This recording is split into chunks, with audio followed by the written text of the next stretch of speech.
नमस्कार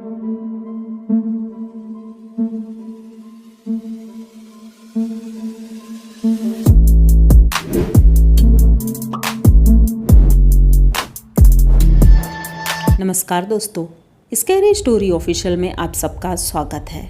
आज की कहानी की तरफ बढ़ने से पहले चैनल को सब्सक्राइब कर लीजिए और अगर कहानी अच्छी लगती है तो प्लीज़ लाइक एंड कमेंट करना मत भूलिएगा। दोस्तों, आज की कहानी बहुत ही ज़्यादा डरावनी है तो ध्यान से सुनिएगा। अब देर नहीं करेंगे, कहानी की तरफ बढ़ेंगे। कहानी है एक गाँव में जहाँ पर 3 दोस्त हैं, संजय, राहुल और अरुण।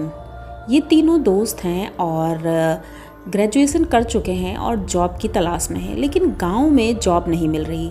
घर के लोग भी परेशान हैं कि बच्चे जॉब नहीं करेंगे या घर में खेती या बिजनेस नहीं करेंगे तो आखिर करेंगे क्या। लेकिन उन तीनों के दिमाग में था कि हम गांव का बिजनेस या खेती नहीं करेंगे, क्योंकि अरुण के पापा का एक बिजनेस था लेकिन उसे वो जमता नहीं था। तो इन तीनों ने सोचा कि हम गाँव से बाहर शहर जाएंगे और वहीं पर कुछ ना कुछ करेंगे। अब घर वालों की मर्जी तो नहीं थी, लेकिन ज़बरदस्ती परमिशन ले करके तीनों गांव से निकल जाते हैं। पैसे तो इतने थे नहीं, थोड़े थोड़े पैसे लेकर के तीनों घर से निकले थे और एक बड़े शहर में पहुंच जाते हैं। अब आप लोग सोच सकते हैं कि गांव से निकला इंसान और पैसे नहीं है तो उनकी क्या स्थिति होगी। ट्रेन से बिना टिकट ये बड़े शहर पहुंच तो जाते हैं, लेकिन स्टेशन पर बैठे रहते हैं, पर उन्हें समझ में कुछ नहीं आ रहा था कि अब क्या करें। अब रहने के लिए भी कोई घर नहीं था और भूख बहुत तेज़ लग रही थी, तो तीनों स्टेशन से बाहर निकलते हैं और अनजान शहर में खाने की तलाश में घूमने लगते हैं। तभी दूर से इन्होंने देखा स्टेशन से कुछ दूरी पर एक ठेला लगा था जहाँ पर पूड़ी सब्जी शायद वो बेच रहा था। तीनों वहाँ जाते हैं और पूड़ी सब्जी खाते हैं। इतने पैसे तो थे, पूड़ी सब्जी खा करके वहीं पर बैठे रहते हैं और सोच रहे थे आखिर हम क्या करें। तभी अब वो ठेला वाला भी अपना ठेला लेकर जाने वाला था, तो उसने कहा कि भाई साहब, ऐसा है आप लोग यहाँ से चले जाओ वरना पुलिस आएगी, आपको भगा देगी, क्योंकि रात में यहाँ पर कोई बैठ नहीं सकता है, क्योंकि शाम लगभग वही 7 बज चुका था और वो ठेला वहाँ से जा रहा था। वो दूसरी जगह लगाता है ठेला। अब इन लोगों ने कहा कि भैया आप कहाँ जा रहे हो, तो उसने बताया मैं मेन चौराहे की तरफ जा रहा हूँ, वहीं पर ठेला लगाऊँगा। अब ये लोग सोचते हैं कि अब हम कहाँ जाएं। पैदल चलते रहते हैं, तभी थोड़ी दूरी पर एक बिल्डिंग दिखाई पड़ती है, बहुत बड़ी सी थी। ये लोग उसके नीचे खड़े थे और देख रहे थे एक दिन हमारा भी ऐसे ही इसी किसी अपार्टमेंट में फ्लैट होगा, हमारा भी घर होगा, सपना देख रहे थे। तभी वहाँ का सिक्योरिटी गार्ड आता है और वो इनसे कहता है कि अरे आप लोग कौन हैं और यहाँ क्या कर रहे हैं, अनजान लोगों को यहाँ आने की परमिशन नहीं है। तो ये तीनों डर जाते हैं और इधर उधर देखने लगते हैं। तो वो कहता है पहले तो ये बताओ आप लोग हैं कौन, यहाँ किससे मिलने आए हैं।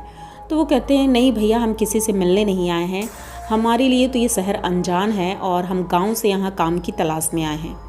अब वो चौकीदार भी ऐसा था, सिक्योरिटी गार्ड, की वो भी गांव से ही एक बार ऐसे ही काम की तलाश में आया रहा था और भटक रहा था, तो उसे अपनी जैसी कहानी लगती है। तो वो थोड़ी सिंपैथी आ जाती है उसके अंदर। तो वो कहता है कि भैया यहाँ पर काम मिलना तो बहुत मुश्किल है, क्योंकि इतना बड़ा शहर है और बहुत लोग बेरोज़गार भी हैं, तो काम की कमी नहीं है और काम करने वालों की तो उससे ज़्यादा कमी नहीं है, लेकिन फिर भी कोशिश करते रहो, काम तो मिल ही जाएगा। लेकिन वो लोग कहते हैं कि भैया काम तो चलो मिल जाएगा, लेकिन रहने के लिए क्या छत मिल सकती है यहाँ कहीं पे, क्योंकि हमारे पास पैसे नहीं हैं इतने और अब रात होने वाली है, रात को कहाँ रुकेंगे। तो वो कहता है देखो ठीक है, अगर बात बन जाती है तो मैं अपने एक दोस्त से बात करता हूँ, तो तुम लोग वहाँ रह जाना।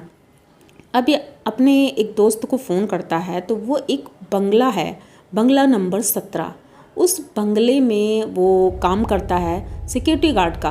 तो ये उससे बात करते हैं, तो वो कहता है कि भाई देखो, बंगले के जो मालिक हैं वो तो 1 हफ्ते के लिए विदेश गए हैं और बंगला खाली है और रहने के लिए कोई दिक्कत नहीं है, मैं भी यहाँ एक रूम में रहता हूँ, तो अगर वो तीनों आ जाएंगे तो एक मतलब गेस्ट रूम है, उसी में उनको ठहरा देंगे, कोई दिक्कत नहीं है। अब ये बात तो हो जाती है और ये सिक्योरिटी गार्ड जो था ये बताता है तीनों को कि भाई रहने का प्रबंध तो हो गया 1 हफ्ते के लिए। उसके बाद अपना देख लेना तुम लोग। तो वो लोग कहते हैं अरे भैया ये तो बहुत बड़ा एहसान है कि अगर रहने की छत मिल गई, 8 दिन में काम तो कहीं ना कहीं मिल ही जाएगा, और काम मिल जाएगा तो घर भी ढूंढ लेंगे। लेकिन सिक्योरिटी गार्ड कहता है कि वो यहाँ से लगभग 10-15 किलोमीटर दूर है और वहाँ पर कोई साधन नहीं जाता है रात के वक्त। तो ऐसा करो, आज तुम लोग यहीं पर मेरे साथ लेट जाओ और उसके बाद सुबह मैं लेकर चलूँगा तुम्हें। अब ये लोग कहते ठीक है। तो रात में उसके साथ ही वहीं अपार्टमेंट में जो बाहर सिक्योरिटी गार्ड के लिए रूम होता है उसी में वो चारों लोग सो जाते हैं। सुबह होते ही उसकी ड्यूटी चेंज होती है और वो इन तीनों को पहले वहाँ पर घर में छोड़ने जाता है। अब बंगला नंबर 17, वहाँ पर जैसे ही ये पहुँचते हैं तो देखते हैं कि बंगला वाकई में बहुत ही ज़्यादा खूबसूरत था। नज़रें उससे हट ही नहीं रही थी। अब ये तीनों अंदर जाते हैं, वो दोस्त मिल गया था उसका, वो घर दिखाता है और कहता है कि ये गेस्ट रूम है, यहाँ पर आप तीनों रुक सकते हैं, पर पूरे घर में छेड़छाड़ मत करिएगा क्योंकि मालिक जब आएंगे तो डांट मुझे नहीं पड़नी चाहिए। तो वो कहते हैं अरे भैया हम कुछ भी नहीं छुएंगे, हम बस उस कमरे में रहेंगे और कमरे से फिर वापस अपने काम पर जाएंगे, जैसा भी होगा मैं आपको बताता रहूँगा। तो वो कहता है ठीक है। अब ये तीनों कमरे में जाते हैं, नहाते धोते हैं, फ्रेश होते हैं और काम की तलाश में निकल जाते हैं। पूरा दिन घूमने के बाद रात में जब वापस आते हैं तो थके हारे आए थे। सिक्योरिटी गार्ड पूछता है काम मिला? तो कहते नहीं, काम तो नहीं मिला है। कहते अरे कोई बात नहीं, 1-2 दिन में मिल जाएगा।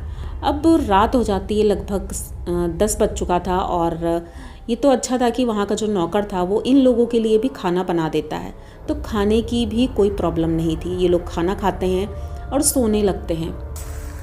अब लगभग 12 बजे अचानक से अरुण को ऐसा लगता है कि मुझे यहाँ कंफर्टेबल नहीं लग रहा है। रूम में अचानक से ठंडी बढ़ जाती है। रूम को ही मतलब ऐसा लग रहा था गर्मी के मौसम में सर्दी हो गई है। अब अरुण नींद में ही बड़बड़ा रहा था कुछ। अचानक से उसकी नींद खुलती है और जब नींद खुलती है तो देखता है कि वो स्टोर रूम में है, इस बंगले का स्टोर रूम। देखता है इधर उधर तो सारा कबाड़ वहाँ रखा हुआ था, तो बहुत घबरा जाता है और वो सोचता है मैं तो रूम में सो रहा था, यहाँ कैसे आ गया। अब वो घबराहट में चिल्लाने की कोशिश करता है लेकिन ना ही उसे किसी की आवाज़ आ रही थी और ना उसे कुछ समझ में आ रहा था। चिल्ला भी रहा था तो उसकी आवाज़ शायद बाहर नहीं जा रही थी। तभी किसी के रोने की आवाज़ आती है। कोई लड़की है जो रो रही है। ये पूछता है कि कौन हो तुम और क्यों रो रही हो, लेकिन पलटकर कोई आवाज़ नहीं आती है। ये एक दरवाजे की तरफ बढ़ता है और जैसे ही दरवाजे की तरफ बढ़ता है अचानक से उसकी नींद खुल जाती है। जब नींद खुलती है तो वो अपने रूम में था। ऐसा कैसे हो सकता है, वो रियल लग रहा था उसे। और ये जब अपने दोस्तों को बताता है जगाकर, उनके दोस्त कोई विश्वास नहीं करते हैं। वो सब कहते हैं कि तुमने सपना देखा होगा। इसे भी लगता है शायद मैंने कोई सपना देखा होगा क्योंकि मैं खुद से उठकर वहाँ गया ही नहीं। अब इतना सब कुछ हो जाता है, रात गुजर जाती है, सुबह होती है। ये लोग फिर से काम पर जाते हैं और जब शाम को वापस आते हैं तो फिर से थके हारे, काम नहीं मिला था। ये लोग बहुत परेशान थे कि ऐसा कब तक चलेगा। अब अरुण जो था वहाँ पर पार्क था, मतलब गार्डन था जो, उसी में टहल रहा था। वो बंगले का ही गार्डन था, बहुत बड़ा गार्डन था, उसी में टहल रहा था। और बाकी दोनों दोस्त राहुल और वो संजय, ये दोनों अंदर थे। अब ये गार्डन में टहलते टहलते एक पेड़ था, उस पेड़ के नीचे खड़ा होता है, कुछ सोचता है, लेकिन वहाँ पर इसे अजीब सी वाइब्स आने लगती है। ऐसा लगता है जैसे वहाँ पर कोई है। अब ये तुरंत वहाँ से निकलता है और रूम की तरफ चल देता है। इसे कुछ अच्छा नहीं लग रहा था, जाता है और आज खाना भी नहीं खाता है। दूसरे दिन सुबह होती है और सुबह ये लोग फिर काम के लिए जब निकलने वाले थे तभी एक लड़की आती है दौड़ती हुई, और वो लड़की एक पर्ची देती है और कहती है तुम जॉब ढूंढ रहे हो ना, तो तुम तीनों को जॉब मिल जाएगी, बस ये लेटर लेकर उस कंपनी में चले जाना। अब ये लोग कहते हैं आखिर ये लड़की हमारी हेल्प क्यों कर रही है, लेकिन जो भी हो हमें काम तो चाहिए। अब ये उस कंपनी में जाते हैं, वो लेटर देते हैं, तो वो लेटर सीनियर जो मैनेजर होते हैं उनके पास पहुंचता है, क्योंकि जो बॉस थे वो थे नहीं वहाँ पर। तो वो कहता है कि ये लेटर तो बॉस ने साइन किया है, मतलब क्या आप लोग बॉस को जानते हो? तो अरुण बोलता है बहुत तेज़ी से, हाँ वो हमारे रिलेटिव हैं और हम उन्हें अच्छे से जानते हैं। अब वो कहता है हो सकता है हो क्योंकि साइन भी है उनके। तो ये उनका काम दिखाने के लिए मैनेजर ले जाता है तीनों को, जॉब तो देनी थी। लेकिन जब रास्ते में उन्हें बॉस का रूम दिखाई पड़ता है, केबिन, तो उस केबिन की तरफ अरुण चलने लगता है। उसमें लॉक लगा था और लॉक का पासवर्ड किसी को भी नहीं पता, यहाँ तक कि मैनेजर को भी नहीं पता था। लेकिन अरुण ने बड़ी आसानी से वो पासवर्ड से गेट खोल लिया। जैसे ही उसने खोला तो मैनेजर को लगा कि ये बहुत ही ज़्यादा उनका क्लोज है शायद, इसीलिए इसको पासवर्ड तक पता है, क्योंकि हम सबको तो नहीं पता है, इसको कैसे पता। वो रूम के अंदर जाता है और दरवाज़ा लॉक कर लेता है। अब दोनों दोस्त बाहर खड़े रहते हैं, मैनेजर भी अपने काम पर चला जाता है। वो अंदर रहता है, तभी मैनेजर के पास बॉस का फ़ोन आता है और वो कहता है मेरा लैपटॉप किसी ने यूज़ किया है, जल्दी से जाकर देखो कौन है। मैनेजर कहता है अरे वो आपके कोई रिलेटिव हैं, वो आए हैं। वो कहता है कि अरे मेरा कोई रिलेटिव नहीं है और तुम जल्दी से जाकर उसे पकड़ो। अब ये जाता है, जल्दी से गेट को तोड़ता है और तोड़कर अंदर जाता है तो देखता है अरुण बेहोश पड़ा है। 2 सिक्योरिटी गार्ड बुलाए जाते हैं और उसको बाहर लाया जाता है। जब वो होश में आता है तो उसे कुछ पता ही नहीं था कि मैं यहाँ कैसे आया। उसे तो बस इतना ही याद था कि हम घर से निकल रहे थे, लेकिन उसके बाद क्या हुआ उसे कुछ भी याद नहीं था। अब ये बहुत परेशान होते हैं और उसके बाद घर जाने लगते हैं। तभी रास्ते में उसे एक लड़की दिखाई देती है जो इनकी तरफ देख करके अजीब तरह से मुस्कुरा रही थी। अरुण देख रहा था, उनके दोनों दोस्तों ने भी देखा उसे, और वो लड़की थोड़ी दूर जा करके पता नहीं किधर चली जाती है, इन्हें नहीं दिखती है। रात हो गई थी, ये लोग अपने रूम में आते हैं। उस दिन इनके दोनों दोस्त राहुल और संजय, ये दोनों उससे पूछते हैं सिक्योरिटी गार्ड से कि आखिर इस घर में ऐसा कुछ हुआ है क्या, क्योंकि घर में कुछ अजीब सा लगता है, कभी कभी ठंड बहुत लगती है, गर्मी बहुत लगती है। तो सिक्योरिटी गार्ड कहता है कि मैं बताना तो नहीं चाहता, लेकिन आप लोग किसी से बताइएगा मत। इस घर के जो बॉस हैं वो रियल में इस घर के बॉस नहीं हैं। उन्होंने मतलब एक लड़की को ये घर दिया था, वो उनकी गर्लफ्रेंड थी, बल्कि बॉस मैरिड हैं और उनकी वाइफ को कुछ नहीं पता था। वो लड़की इनके झांसे में आ गई प्यार के, और उन्होंने उसकी गलत तरीके से पिक्चर्स ले ली थी, जिसे दिखा करके उसे वो ब्लैकमेल करते थे और इस घर में कैद करके रखा था। उसे बाहर जाने ही नहीं देते थे। लेकिन वो लड़की जिद करती थी कि मुझे शादी करनी है और मुझे भी अधिकार चाहिए, क्योंकि वो शायद प्रेग्नेंट थी। अब ये बात यहाँ तक कि लोगों को आस पड़ोस में थोड़ा बहुत कुछ ना कुछ पता था, लेकिन मैं यहाँ काम करता था तो मुझे कुछ ना कुछ तो पता ही था। लेकिन एक दिन मुझे बहुत ज़्यादा आवाज़ें सुनाई दे रही थी और उसके बाद से वो आवाज़ें हमेशा के लिए बंद हो गई, क्योंकि जब नाइट शिफ्ट होती है तो उस वक्त दूसरा सिक्योरिटी गार्ड आता है और उस दिन उस सिक्योरिटी गार्ड को भी छुट्टी दे दी थी। दूसरे दिन से वो लड़की उस घर में नहीं दिखाई दी।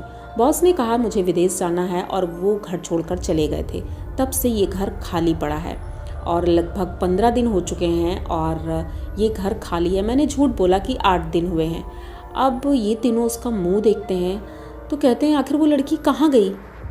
तो सिक्योरिटी गार्ड इशारा करता है कि वो जो पेड़ है उस पेड़ के नीचे मुझे ऐसा लगता है कि वहाँ पर दफनाया गया है। अब ये तीनों एकदम से चौंक करके उस पेड़ की तरफ देखते हैं, क्योंकि उसी पेड़ के नीचे अरुण खड़ा था। और सिक्योरिटी गार्ड बताता है शक इसलिए है क्योंकि जब मैं सुबह ड्यूटी पर आया तो उस जगह की मिट्टी खुदी हुई थी और एक कब्र के बराबर खुदी हुई थी और ताज़ी मिट्टी थी और वहाँ पर उस लड़की के चप्पल पड़े हुए थे। ये देख करके मैं समझ गया था, लेकिन जब मैं कुछ कहना चाहता उससे पहले ही बॉस ने मुझसे कहा था कि ये बात अगर तुमने किसी से बताई तो तुम्हारी मौत भी इसी तरह होगी।